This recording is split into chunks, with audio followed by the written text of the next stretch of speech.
The research station floated like a metal coffin on the black waters of the Amazon, its generator humming a death song that echoed across the endless expanse of river. Dr. Martinez pressed her face against the porthole, watching the murky depths below where something massive had been circling their vessel for 3 days straight. The local guides had fled 2 nights ago, their eyes wide with terror as they spoke in hushed Portuguese about a cobra phantasma, the phantom snake that devoured souls. She turned back to her colleague, whose hands trembled as he reviewed the sonar readings. The data made no sense. Something nearly 60 feet long moved beneath them, but every time they lowered cameras, they found nothing but empty water and the occasional flash of what looked like translucent scales catching the artificial light. The expedition had come to study the recent die-offs plaguing the river ecosystem. Hundreds of caimans, river dolphins, and fish had been found floating belly up, their bodies completely intact but their eyes milky white, as if the life had simply been drained from them. Local shamans claimed the great serpent spirit had awakened, angry at the encroachment of modern civilization into its ancient domain. Thunder rolled across the canopy as the first drops of rain began to patter against the station's metal roof. The sound grew louder, more insistent, until it became a deafening roar that seemed to come from everywhere at once. But as suddenly as it had begun, the rain stopped, leaving behind an unnatural silence that pressed against their eardrums like a physical weight. That's when they heard it, a sound like wind through hollow bones, a whisper that seemed to emanate from the water itself. The sonar screen flickered, showing a massive shape rising from the depths, growing larger and larger until it filled the entire display. The station began to rock gently, then more violently, as if something enormous was coiling around its hull. The lights went out. In the absolute darkness, they could hear the metal groaning under immense pressure. Emergency lighting flickered on, casting everything in hellish red shadows. Through the porthole, a massive eye the size of a dinner plate stared back at them, glowing with an otherworldly phosphorescence. The pupil was vertical, ancient, and filled with a malevolent intelligence that seemed to peer directly into their souls. The eye blinked once, slowly, and the station shuddered as something began to squeeze tighter. The hull creaked ominously, and hairline cracks appeared in the reinforced glass of the observation windows. Water began to seep in through the seals, carrying with it the smell of decay and something else, something that reminded them of old graves and forgotten nightmares. Dr. Martinez reached for the emergency radio, but her hand froze as she saw her reflection in the dark water pooling on the floor. Her eyes had turned completely white, just like the dead animals they'd been studying. She opened her mouth to scream, but no sound came out. Instead, she felt something cold and ancient flowing into her lungs, filling her with whispers in a language that predated human civilization. The station tilted sharply as the phantom Anaconda's coils tightened around it like a vice. Through the cracking windows, they could see the creature's massive body, translucent flesh that seemed to shift between solid matter and mist, scales that caught and reflected light that wasn't there, and a length that disappeared into the black depths below. It was beautiful and terrible, a creature that existed somewhere between the world of the living and the realm of the dead. As the hull began to buckle under the immense pressure, Dr. Martinez felt her consciousness slipping away, drawn into the creature's ancient mind. She saw flashes of the river's history, conquistadors screaming as they were pulled beneath the surface, indigenous warriors offering sacrifices to appease the great serpent, and countless souls trapped within the phantom's ethereal coils for centuries. The last thing she saw before the lights failed completely was her colleague's face, his mouth open in a silent scream as his eyes turned the color of milk. The station gave one final, agonizing groan as the phantom Anaconda's grip tightened, and then everything went black. But in that darkness, something far worse than death was waiting for them. The station's emergency beacon pierced the dawn silence, its distress signal echoing across the river until a rescue helicopter spotted the twisted wreckage half submerged near the muddy bank. The metal hull had been crushed into an impossible spiral, as if something massive had coiled around it and squeezed until the reinforced steel bent like clay. Inside, they found no bodies, only personal belongings scattered in perfect circles and strange, translucent scales that dissolved when touched. The rescue team's leader, a grizzled river pilot who'd navigated these waters for 30 years, refused to enter the wreckage.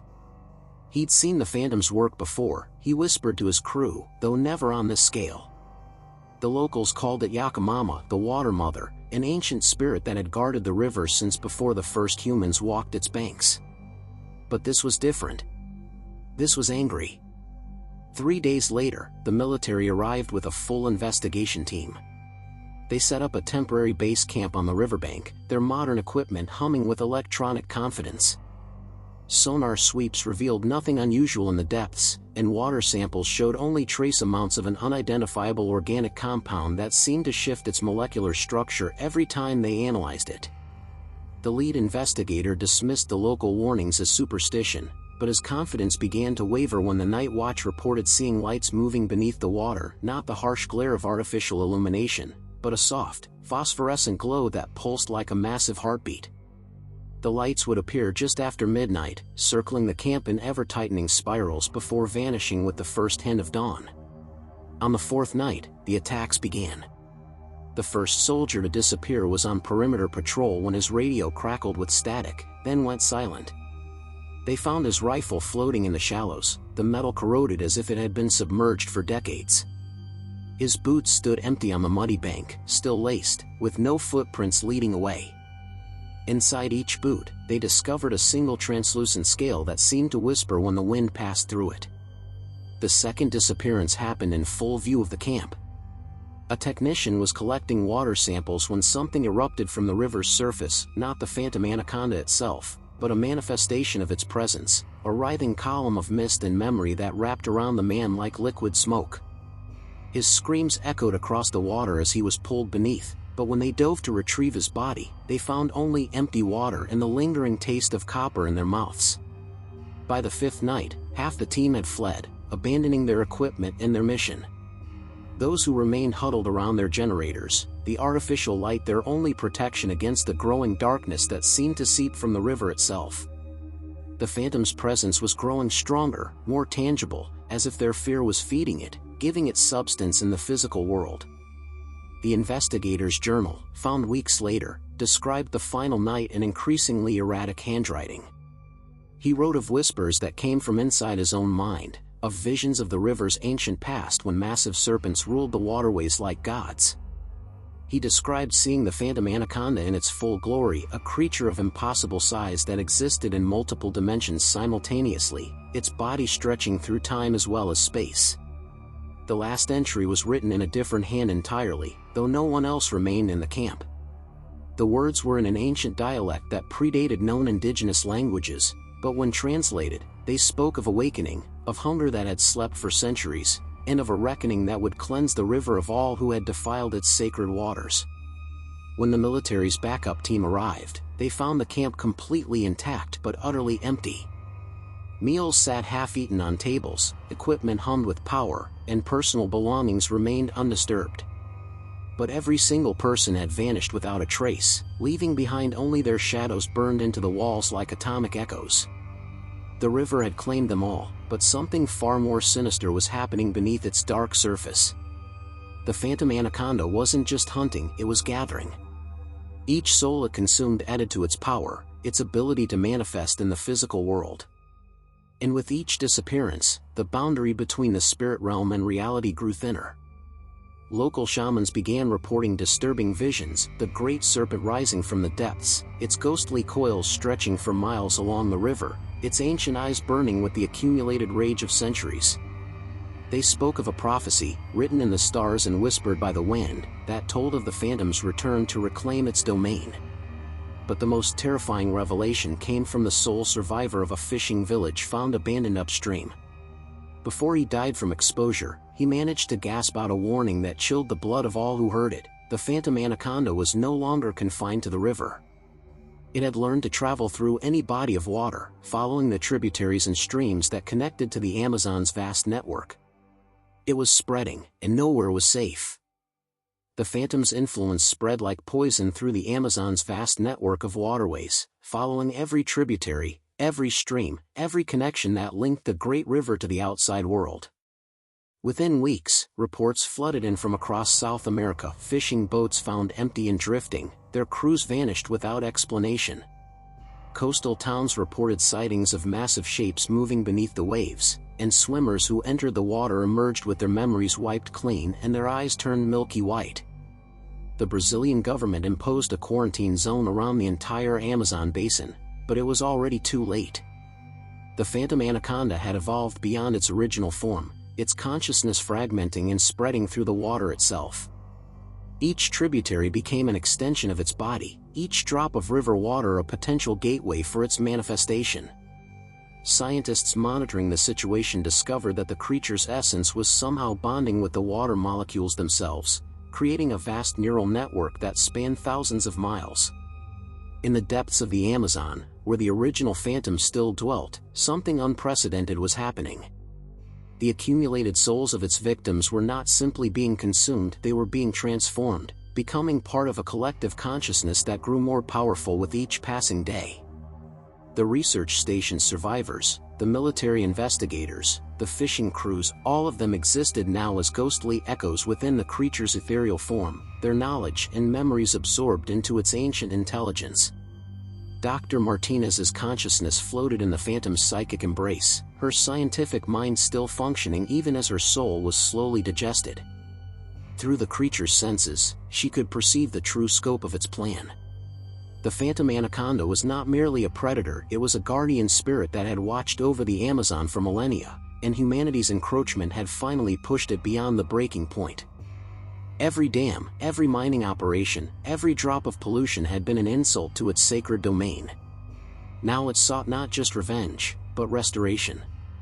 The phantom intended to reclaim the entire river system, to purge it of human influence and return it to its primordial state. But to accomplish this, it needed to grow beyond its spiritual limitations and manifest fully in the physical world. Each soul it consumed brought it closer to that goal, and the terror it inspired in the living only fed its power further. The first major city to fall was Manaus, where the Rio Negro met the Amazon proper. The phantom's arrival was heralded by a sudden drop in temperature that turned the tropical air cold enough to see breath. The river began to glow with an eerie phosphorescence that pulsed in rhythm with some massive, unseen heartbeat. Then the water itself began to rise, not from flooding, but from something enormous displacing it from below. Witnesses described seeing the phantom anaconda's true form for the first time, a serpent so vast that its head emerged from the water while its tail remained lost in the distant darkness upstream. Its scales were like windows into another dimension, showing glimpses of the spirit realm where countless souls writhed in eternal torment. Its eyes burned with the accumulated fury of every creature that had ever died in the polluted waters, and when it opened its mouth, the sound that emerged was the collective scream of the Amazon itself. The city's evacuation was chaotic and incomplete. Those who tried to flee by boat found their vessels seized by invisible coils that dragged them beneath the surface. Aircraft flying overhead reported engine failures as the phantom's influence extended into the very air above the river. The few survivors who escaped on foot described a nightmare of biblical proportions, buildings crumbling as the phantom's massive form coiled through the streets, its ghostly substance passing through solid matter while leaving behind a trail of death and madness. But the phantom's true horror was not in its size or power, it was in its ability to corrupt the very essence of water itself. Every drop that touched its form became infected with its malevolent consciousness, spreading its influence like a supernatural plague. Rain that fell from clouds above the Amazon carried traces of the phantom's essence, contaminating water supplies hundreds of miles away. Rivers that had never known the creature's presence suddenly became hunting grounds for its fragmented consciousness.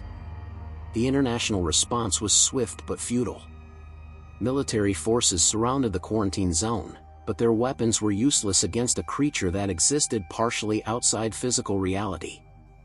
Nuclear submarines sent to investigate the phantom's underwater domain simply vanished, their crews added to the growing collection of souls trapped within the serpent's ethereal coils.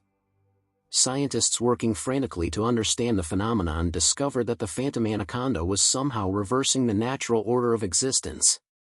Instead of spiritual energy flowing from the physical world into the realm of the dead, the creature was forcing the spirit realm to manifest in reality. The boundary between dimensions was breaking down, and if the process continued, the entire Amazon basin would become a gateway between worlds. As the phantom's power grew, so did its ambitions. No longer content to reclaim just the Amazon, it began to extend its influence toward the Atlantic Ocean. If it reached the sea, its consciousness could spread through the world's interconnected water systems, turning every ocean, every lake, every river into an extension of its supernatural domain. The few remaining shamans who had not fled the region gathered for a desperate ritual, calling upon ancient spirits to contain the phantom's rage. But as they began their ceremony, the water around them began to bubble and churn. The phantom Anaconda had sensed their intentions, and it was coming for them personally. Through the murky depths, its massive form approached with the inevitability of death itself, its ghostly coils already beginning to encircle the shaman's sacred ground. The final battle for the Amazon's soul was about to begin. The shaman's sacred circle stood on a small island where 3 tributaries converged, a place of power that had been consecrated by their ancestors for over 1,000 years.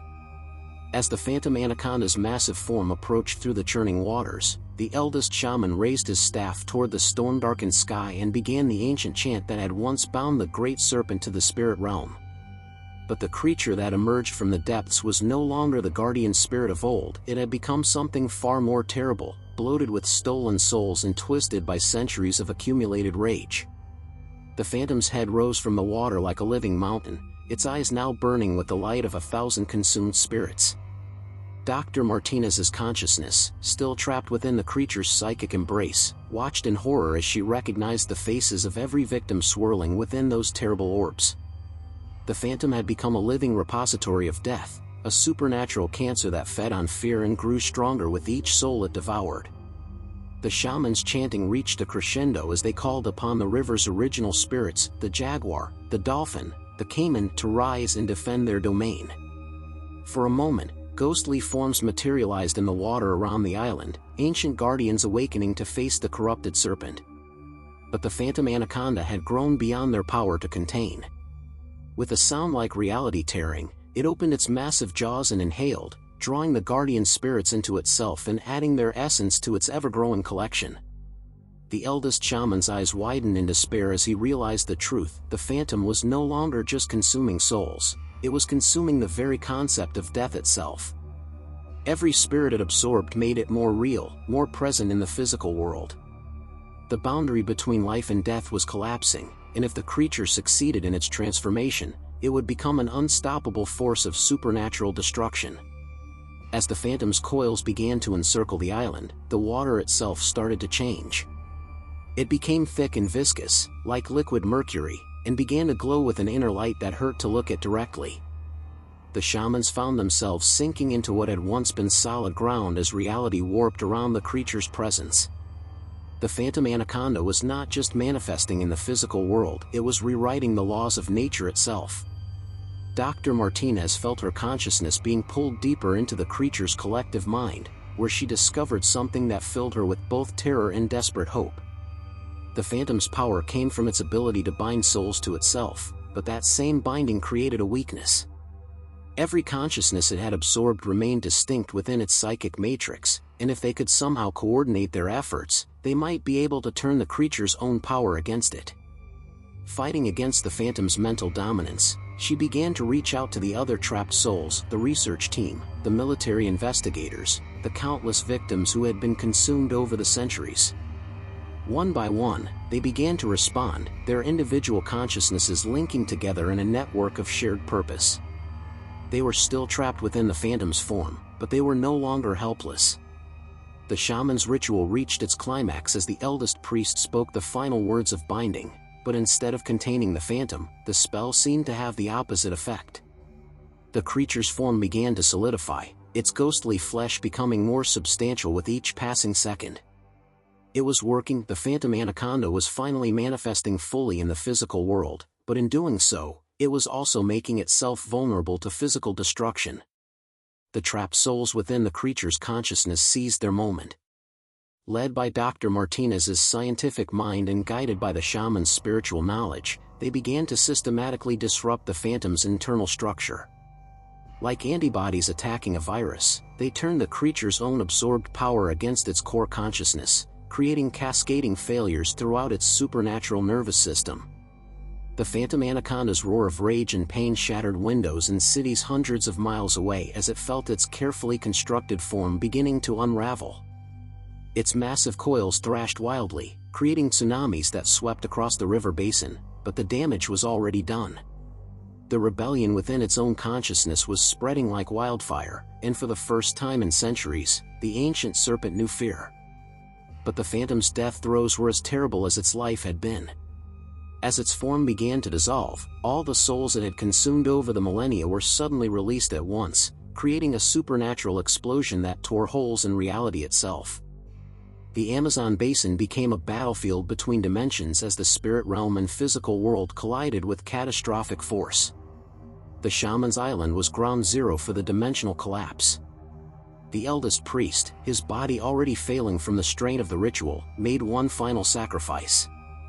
Using his own life force as a conduit, he channeled the released spiritual energy back into the earth itself, sealing the tears in reality and binding the phantom's scattered essence to the river's depths once more. As the supernatural storm subsided, the Amazon fell silent. The phantom anaconda was gone, its consciousness scattered and its power broken, but the cost had been enormous. The river itself had been fundamentally changed, its waters now carrying traces of otherworldly energy that would take generations to fade. The boundary between the spirit realm and physical world had been permanently weakened, leaving the Amazon as a place where the impossible could still manifest. Dr. Martinez found herself standing on the muddy riverbank, her body somehow restored but her memories of the phantom's realm intact. Around her, other survivors emerged from the water, some from the recent attacks, others who had been missing for decades. They were all changed by their experience, marked by their time in the spirit realm, but they were alive. The Amazon flowed on, its dark waters carrying new secrets and ancient warnings. The phantom anaconda was gone, but its legacy remained a reminder that some forces in nature were too powerful and too sacred to be challenged without consequence. And in the deepest parts of the river, where the water ran black and cold, something still stirred occasionally, waiting for the day when humanity's arrogance might once again awaken the spirits of the deep. The whispers of the phantom anaconda had finally fallen silent, but the Amazon would never forget.